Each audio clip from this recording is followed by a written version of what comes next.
Hello, hello, happy Friday. You know, the week is almost over, but it's so funny. I mean, every time I think about it, it's like Friday, Monday, Sunday, it all melts together right now. But I thought I'd pop in today and talk a little bit about something I think is super basic, but in my long career of working with entrepreneurs, I've realized that it ain't basic. And that is, I want to talk a little bit about vision. And you know, I know all of you guys have a vision and probably a great vision that's like, if you didn't, you wouldn't be here and you probably wouldn't be watching and we wouldn't be aligning on what we talk about.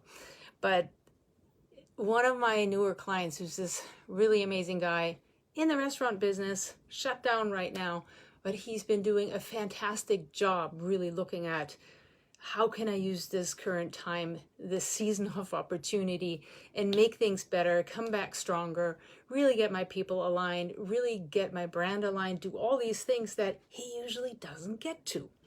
So we were talking about the whole vision thing again. And, I asked him, I said, what is it what's the difference that you're seeing since you've been honing in on this and really telling it right? And he said, it's kind of crazy. I thought everybody knew what it was. It's in my head. I talk about it, but I've never really talked about it in an aligned way. I've never really sat down, taken the time and gotten detailed about it and really thought of it from the perspective that matters. And we'll get back to that in a second because I know you all know what a vision is and why it's important. But why it matters is because it lets your people know how they can see themselves in your business. And that's the big difference because most entrepreneurs, yes, they have a vision. Yes, they can get really excited about it. A lot of you guys are really good at getting people inspired. But where the disconnect is happening is translating that to the people who are helping you with this and also making sure that they really understand why they're doing this with you.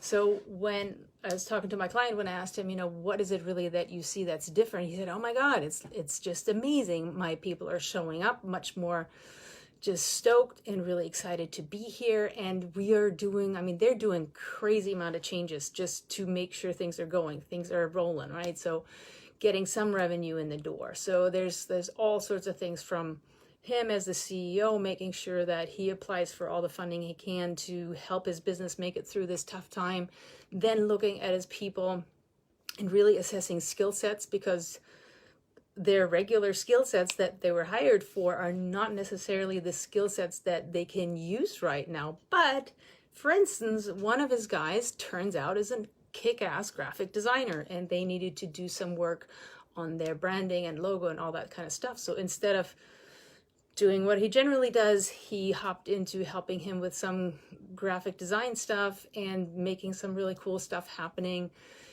And he just, as he kind of got into digging, he found out, hey Ted, he found out that there were actually a lot of hidden talents that people have that he could really utilize in this time of refocusing and making sure that he's using all the things. So, hey Donna. So this was kind of cool because he didn't only get to keep on all these people because he can keep paying them now that he's found a new purpose for them, but it's also really exciting for them because they get to actually do something different. They get to re-engage.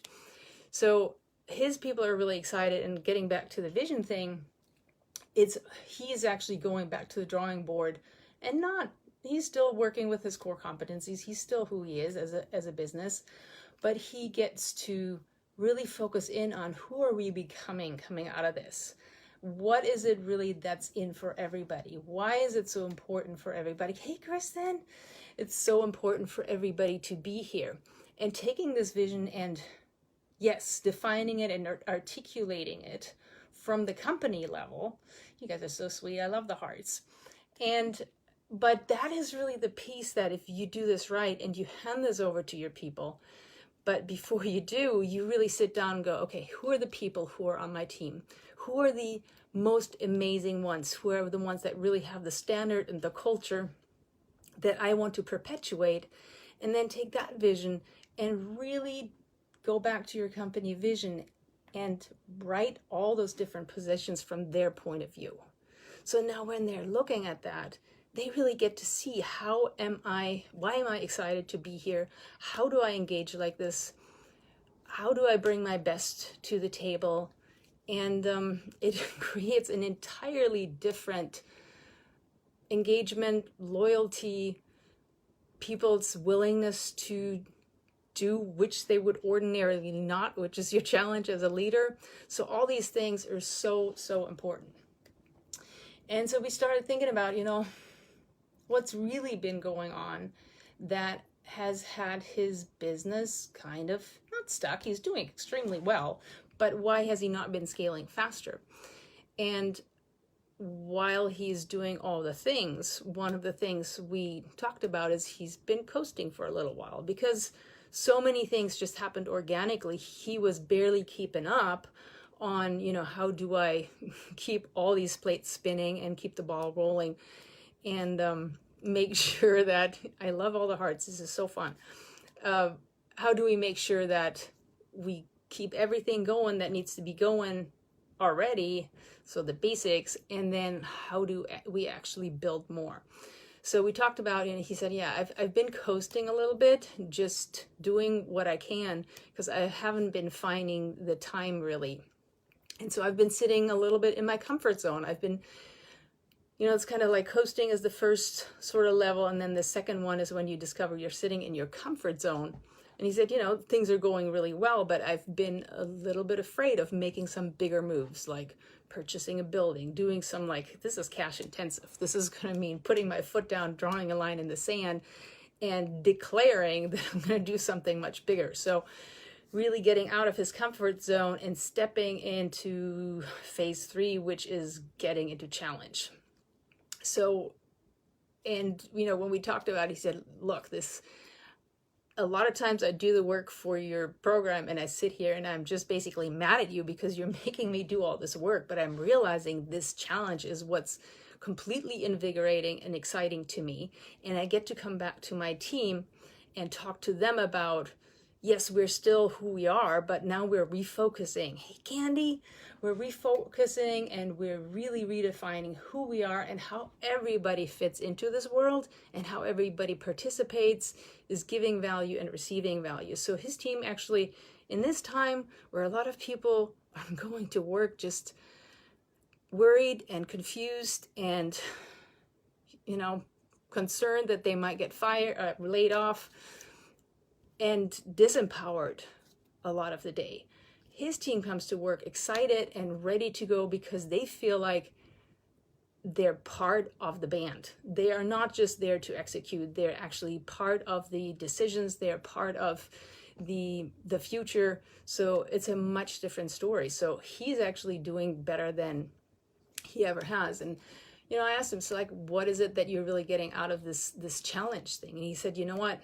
It's kind of funny. I'm a super innovative and creative guy, and I have kind of, because of all the nitty gritty and all the being in the grind and also having my head in the weeds all the time, I've kind of forgotten about being creative, or it's always gone to the back burner because I've had the time. So now I really get to show up again in creativity. And creativity is one of those funny things, especially in these times. For a lot of people, they're being forced into creativity because there's nothing else. So now what would happen if instead of being forced into creativity, you are like a few steps ahead and you decide to be creative, you choose to be creative, you choose to make the choices that are really getting you not just through this situation, but it's something that you can really take advantage of, that you can see as an opportunity, and that really helps you not just getting dialed in on your own accord, but everybody else who's working with you, you take them with you.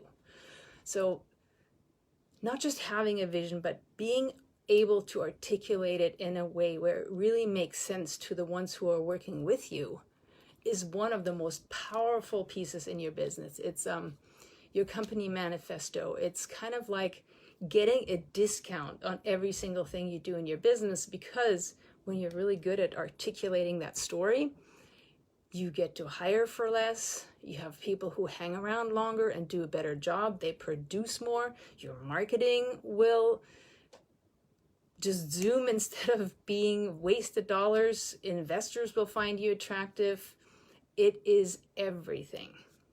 So I was really grateful to my client for reminding me of this again this week, because it was just so many people set this at some point and then they forget about it, or they know they have it, they talk about once in a while, but it's not a living, breathing thing. Because face it, we are all changing right now, lots, whether we want it or not. So being able to update who we are and doing that consistently and having it be a living, breathing thing is more important than pretty much anything, especially if you have other people who are counting on you for you to really pull them with. So I'd love to encourage you to, all of you guys, go back to your drawing board, really think about, what's that vision you have of who you're becoming, not just when we're through this, but 2-3 years from now.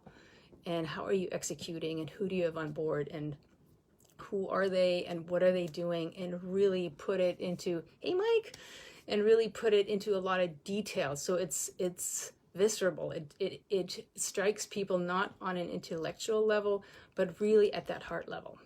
And that is really probably the most important thing I've said in this whole ramble.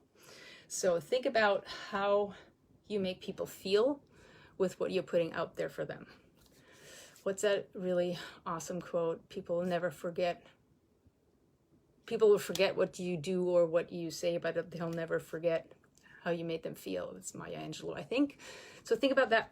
How are you making people feel right now? Are you giving them certainty and clarity and inspiration and hope and faith? Or are you giving them a lot of the opposite of that? Because right now, with all this negative crap being in the air, being on every social media channel, every news station, it's very easy to get caught up in that. And, if you want people to really be executing well for you, you can't have them have their head in a really dark place. So think about it. Are you succeeding right now in doing all that positive stuff, pulling them with you, engaging them, distracting them from the distraction? Or are you too busy or too scared or too much in fear yourself, so you're forgetting about it? So anyway, I thought that might actually be something fun for everybody to do this weekend. Get back to your vision. Really think about why you're excited about what you're doing, and then articulate it in a way that you really feel like you included every single person who's working with you. Anyway, y'all have a great weekend. I'll talk to you next time.